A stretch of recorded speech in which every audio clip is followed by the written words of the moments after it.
It question now whether the torching that unfolded after Bloomberg's first turn on the debate stage in Las Vegas will matter more than the billions of advertising dollars he's doling out to purchase a poll surge and saturate the airwaves with a positive image of himself.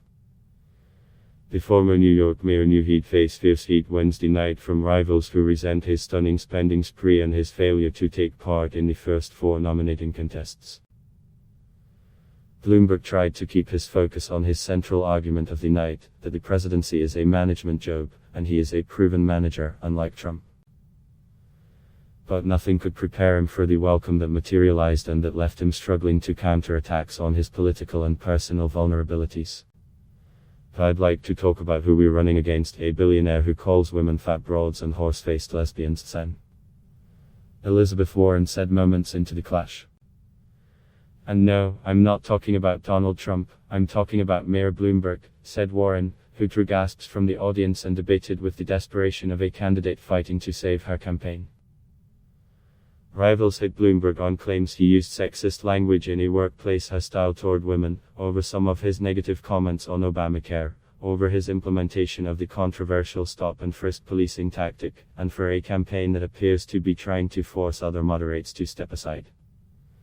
The attacks often left the former New York mayor flat-footed. He struggled to parry attacks everyone knew were coming. By appearing to mock TurboTax online preparation kits, he looked out of touch with the modest economic circumstances of regular Americans.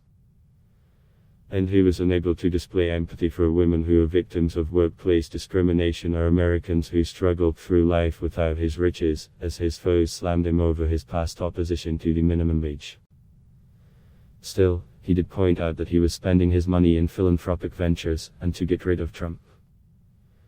Even Bloomberg's campaign seemed to admit he underwhelmed in the hideously tough assignment of walking into a debate cold after his rivals had been waging war for months. He was just warming up tonight. We fully expect Mike will continue to build on tonight's performance when he appears on the stage in South Carolina next Tuesday, the campaign said. In traditional presidential politics, Bloomberg's struggles on Wednesday night would pitch his campaign into serious trouble.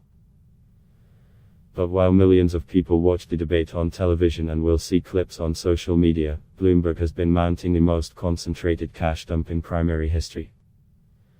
It's possible that far more Americans will see his soaring ads presenting him as a moderate voice of common sense and a master manager than ever learn of his debate stage stumbles.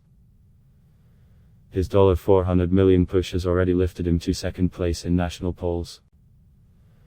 And Bloomberg has far more cash than his rivals to play across the entire national battlefield on Super Tuesday. It may take a few days to find out whether Bloomberg's rivals managed to carve out a contrast between the sunny image in his campaign ads and the sometimes terse figure on stage.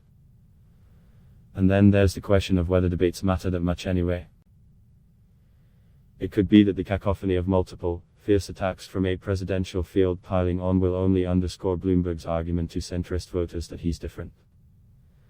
Sanders escapes without serious damage, and there was another dynamic at play on Wednesday that suggests that even an inspiring debate performances will not fatally hold Bloomberg's campaign for weeks to come. Bernie Sanders seemed to escape the debate without a significant blow to his now front-running campaign, and had the advantage at least four other centrist rivals arguing he's too radical to beat Trump but who have failed to slow him down. If Joe Biden, Amy Klobuchar, Elizabeth Warren and Pete Buttigieg don't find a way to consolidate the political middle soon, Bloomberg's massive resources could find him a path. I don't think there's any chance of the senator beating President Trump, Bloomberg said of Sanders, spelling out the best argument for his candidacy, save his massive fortune. The financial data billionaire also drew on his own professional heritage to try to defuse the attacks and to present himself as the antidote to the chaos ripping through Washington. This is a manager job and Donald Trump is not a manager, Bloomberg said. This is a job where you have to build teams. He doesn't have teams, so he makes decisions without knowing what's going or the implications for what he does. We cannot run the railroad this way, he said. In effect, Bloomberg is asking Democrats to overlook the fact that he hardly touches the party's heart, and may be an imperfect messenger for grassroots energy that is moving to the left. He's implicitly arguing that only he can beat Sanders and oust Trump from the Oval Office. You not chose a Democrat. Thursday's debate also revealed another irony of the Democratic race that could come down to a battle between Sanders and Bloomberg. Most Americans don't see where they fit if they've got to choose between a socialist who thinks that capitalism is the root of all evil and a billionaire who thinks that money ought to be the root of all power, but it is it. Let's put forward somebody who is actually a Democrat. Warren was the candidate who seemed to realize she had most to lose after poor performances in Iowa and New Hampshire and failing to oust Sanders as the champion of the left. At times, the Massachusetts senator seemed to seize control of the night from the moderators and forensically dismantled Bloomberg's answers to her attacks.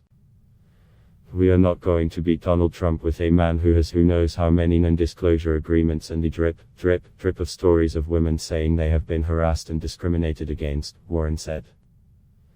The former New York City mayor has been beset by accusations that he made sexually suggestive comments in the 1990s, and that Bloomberg LP was a hostile workplace for women. His campaign has said that he sometimes made comments that did not reflect his values and that his company has always elevated women. But Biden also faces an existential challenge to his candidacy from Bloomberg, who is essentially arguing that he's better placed to fulfill the mission around which the former vice president has anchored his campaign beating Trump. Biden jabbed Bloomberg over a controversial policing tactic when he was New York mayor, for which he later apologized. He said Bloomberg backed stop and frisk, throwing close to 5 million young black men up against a wall. Both Buttigieg and Klobuchar also lined up Bloomberg, but also got involved in a bitter personal spat that appeared to reveal a real and growing dislike between them.